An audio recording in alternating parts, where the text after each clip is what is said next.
is your news update. South Africa court bans offshore oil and gas exploration by Shell, a big win for Africa. A South African court has upheld a ban imposed on the energy giant Shell from using seismic waves to explore for oil and gas off the Indian Ocean coast. The judgment delivered in Makhanda has marked a monumental victory for environmentalists concerned about the impact and exploration would have on whales and other marine life. The 2014 decision granting the right for the exploration of oil and gas in the Transkei and Algoa exploration areas has been reviewed and set aside according to the High Court ruling in the southern city.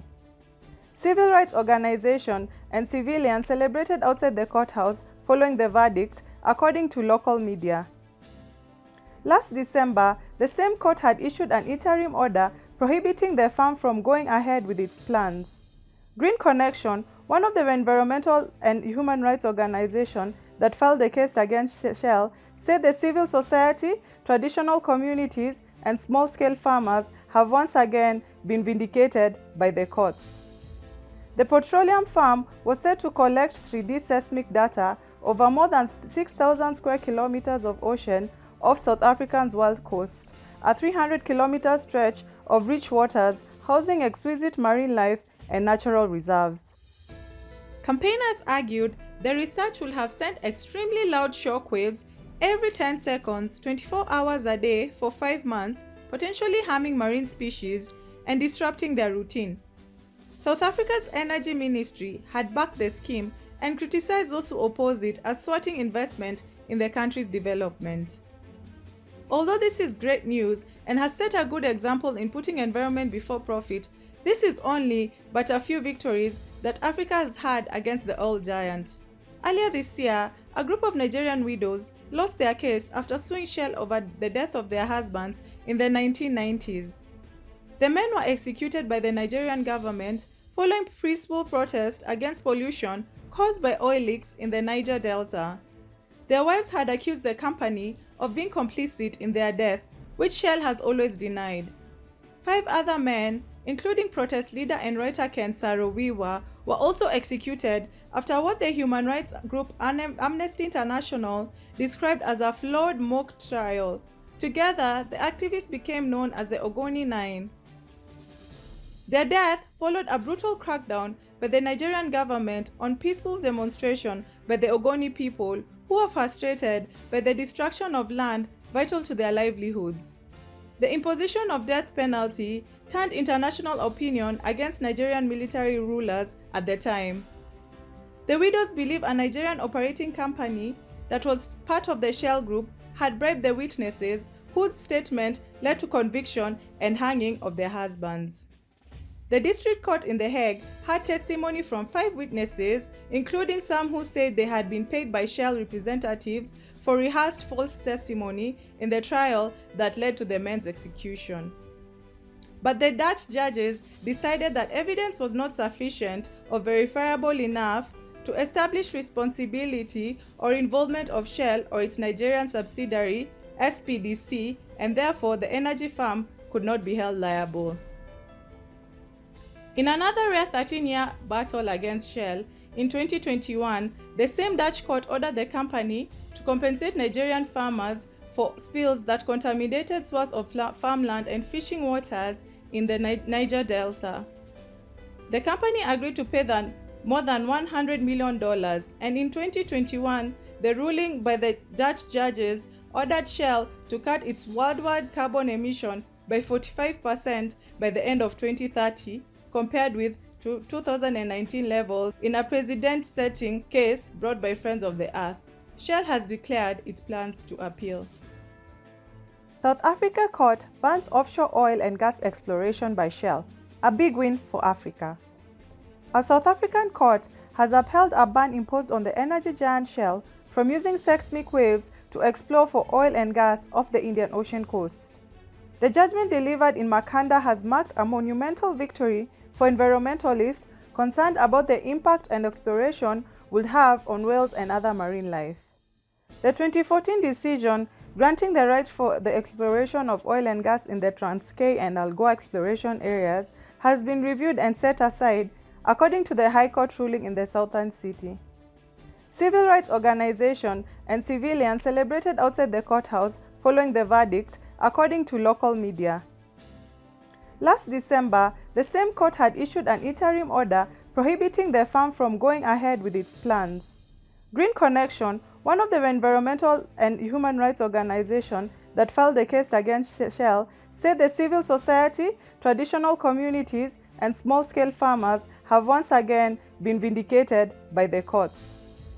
The petroleum farm was said to collect 3D seismic data over more than 6,000 square kilometers of ocean off South Africa's west coast, a 300-kilometer stretch of rich waters housing exquisite marine life and natural reserves.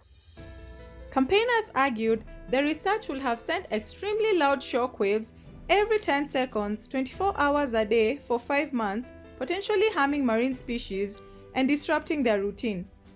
South Africa's Energy Ministry had backed the scheme and criticized those who oppose it as thwarting investment in the country's development.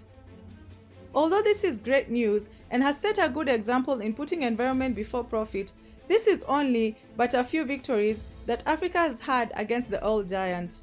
Earlier this year, a group of Nigerian widows lost their case after suing Shell over the death of their husbands in the 1990s. The men were executed by the Nigerian government following peaceful protest against pollution caused by oil leaks in the Niger Delta. Their wives had accused the company of being complicit in their death, which Shell has always denied. 5 other men, including protest leader and writer Ken Saro-Wiwa, were also executed after what the human rights group Amnesty International described as a flawed mock trial. Together, the activists became known as the Ogoni Nine.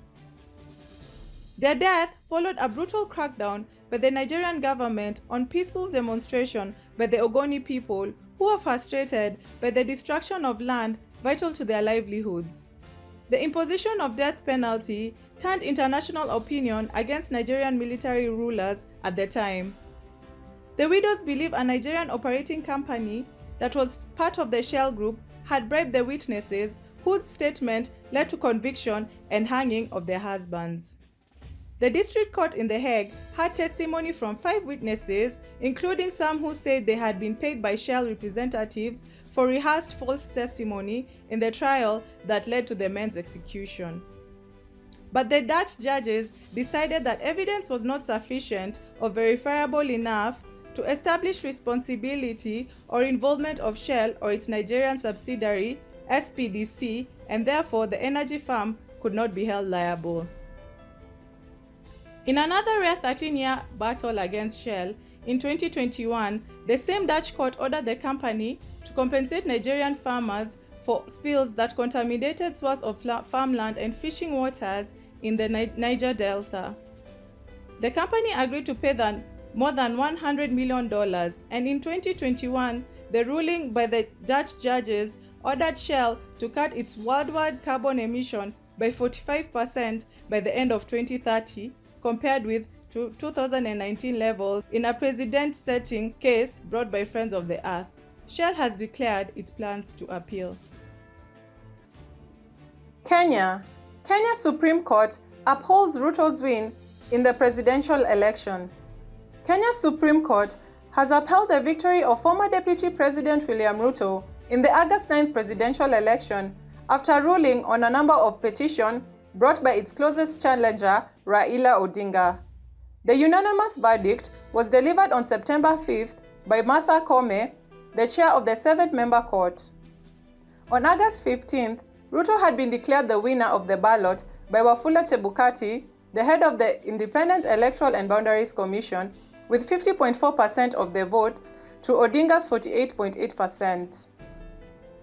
In a dramatic split, just before the announcement of the results, 4 of the 7 commissioners disowned the results. But Koome said that apart from the 11th hour denunciation of the verification process, the 4 commissioners have not shown any evidence that the election was compromised. She also said the court found no evidence that the results had been tampered via hacking of the IEBC servers, as was alleged by Odinga's camp. The decision paves the way for Ruto, 55, to be sworn in as Kenya's 5th president in the coming days. Ruto was elected in 2013 and 2017 alongside outgoing President Uhuru Kenyatta as his deputy. But the duo fell out in 2018 after an unexpected truce between the president. Africa-wide, how China is destroying and diminishing Africa's marine reserves. With dwindling reserves in the South China Sea resulting in more frequent and more violent clashes between Chinese fishermen and those of other littoral states, the trawlers are simply moving further out to sea, all the way as far as the eastern, southern, and western African coasts, where they encounter much less competition and Coast Guard protection. What competition they do face is likely to be from anywhere other than the countries whose water they are fishing in.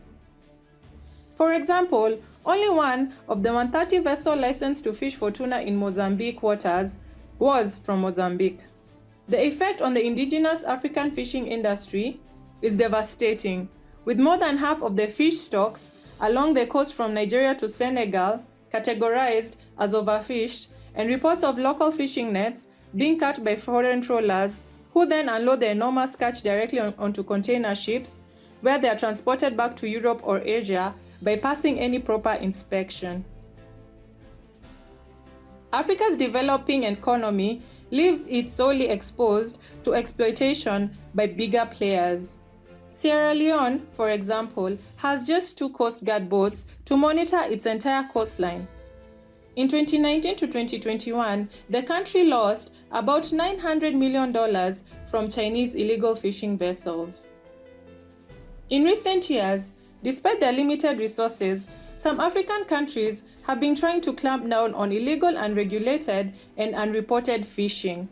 In 2019, prompted by the uncontrollable scale of IUU fishing in its waters, Mozambique went out of its way and bought several patrol vessels through the government-backed Ematum agency. Although lauded at the time, the move almost bankrupted the country after investors withdrew support, in spite of government's explanations. Other African countries are also asserting themselves more in cases where they find illegal fishing to be taking place. The boarding of a Chinese vessel in Cameroon waters, followed by the arrest of its crew for illegal fishing, and the impounding of ships and fining of their owners in South Africa, are examples of tougher stance being taken by African governments. Despite all this, Greenpeace has documented up to 16 cases of illegal fishing off the coast of West Africa in 1 month. It is evidence this catch and catch can approach is not an effective deterrent to illegal fishers. What is needed is international cooperation on a scale similar to that committed to fighting climate change. DRC. Newly constructed bridge collapses with local politicians on it during inauguration ceremony. A video showing African politicians inaugurating a new footbridge in a village in Kinshasa, which later collapsed with them on it, has been doing rounds on social media, leaving Africans dumbfounded. In the 1-minute video, we can see several people, including local politicians, anticipating the ribbon-cutting ceremony to celebrate the opening of a new bridge in the area, but the poor quality of the bridge gave in to the weight of the people on it. Africans went on Twitter, some annoyed, others left for words with the events that unfolded, with some users calling out African politicians on their greed, blaming them for underdevelopment in most of the region they are responsible for. Corrupt African leaders are to blame for underdevelopment in the continent, amassing wealth that should be directed to local communities and improving their livelihoods. For the most vulnerable, the difference that good or particularly bad governance makes to their lives is profound. The inability of government institutions to prevent conflict, provide basic security, or basic services can have life or death consequences. Lack of opportunity can prevent generations of poor families from lifting themselves out of poverty and the inability to grow economically and collect taxes can keep countries trapped in a cycle of aid dependency. Most African leaders have done little to improve the welfare of their people, while they and their cronies live a life of opulence. Africa should rise up against such incompetent and greedy political leaders and vote in their leaders wisely, or such events will go on for generations to come. Uganda. Call to cancel Uganda popular festival over immorality.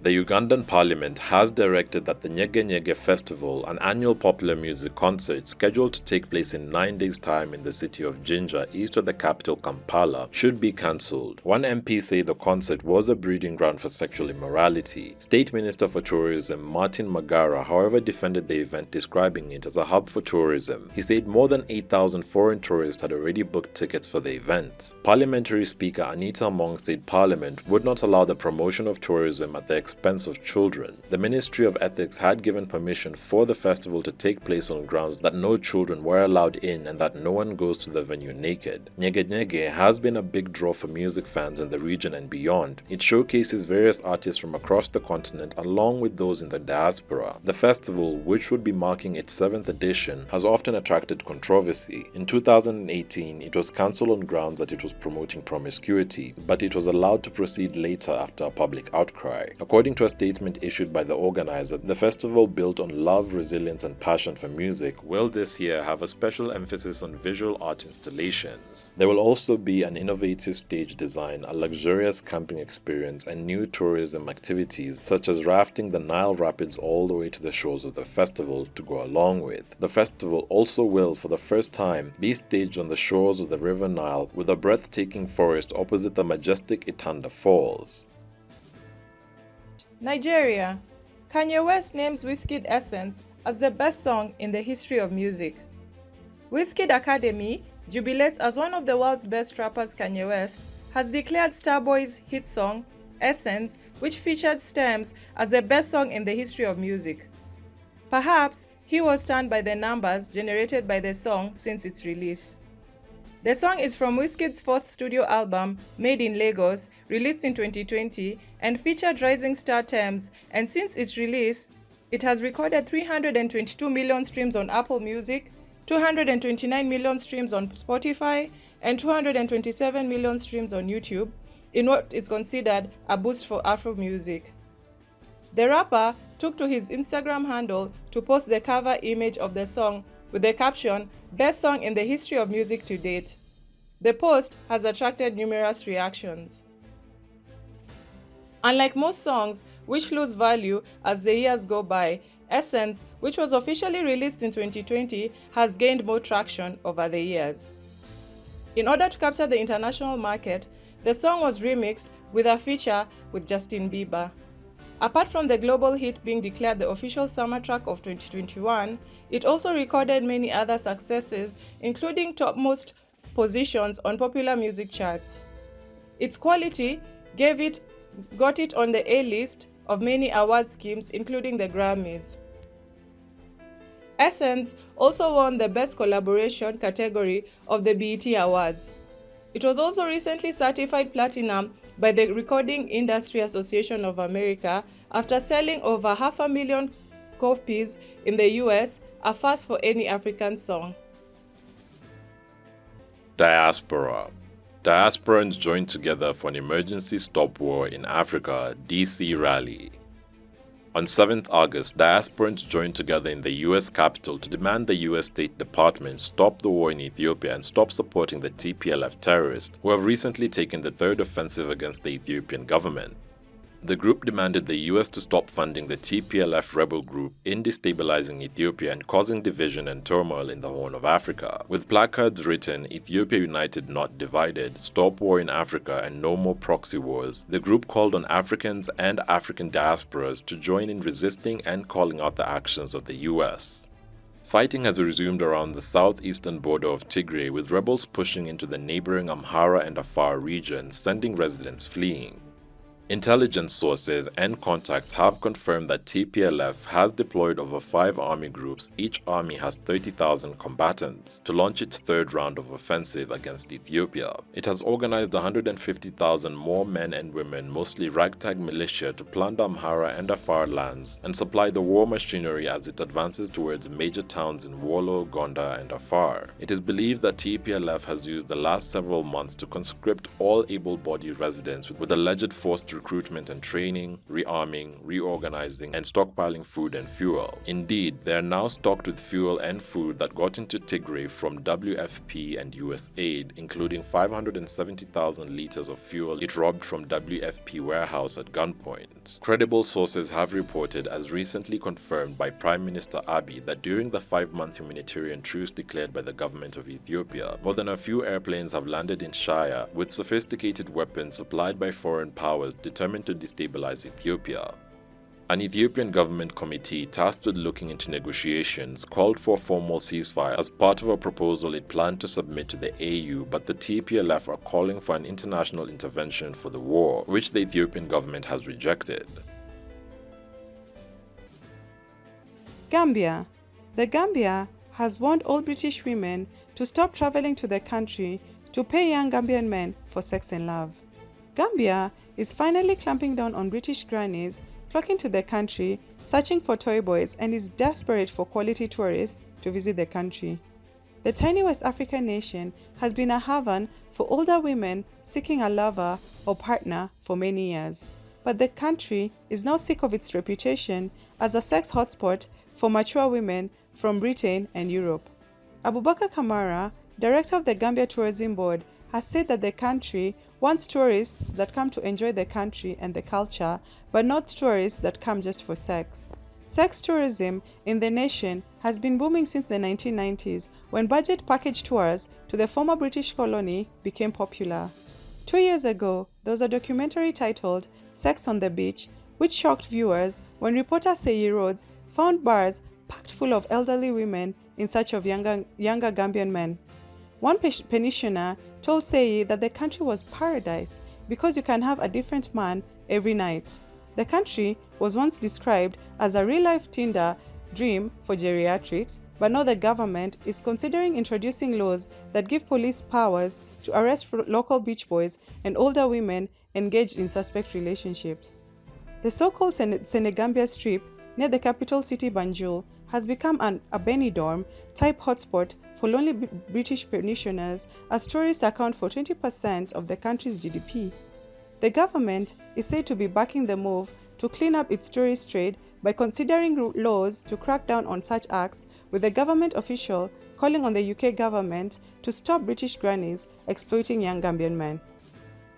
Africa-wide, British Queen Elizabeth is dead, leaving a brutal African legacy she never acknowledged nor apologized for. News of Queen Elizabeth II's death has elicited a wide range of responses and emotions across Africa, with political leaders of many stripes publicly mourning the passing of Britain's longest-serving monarch.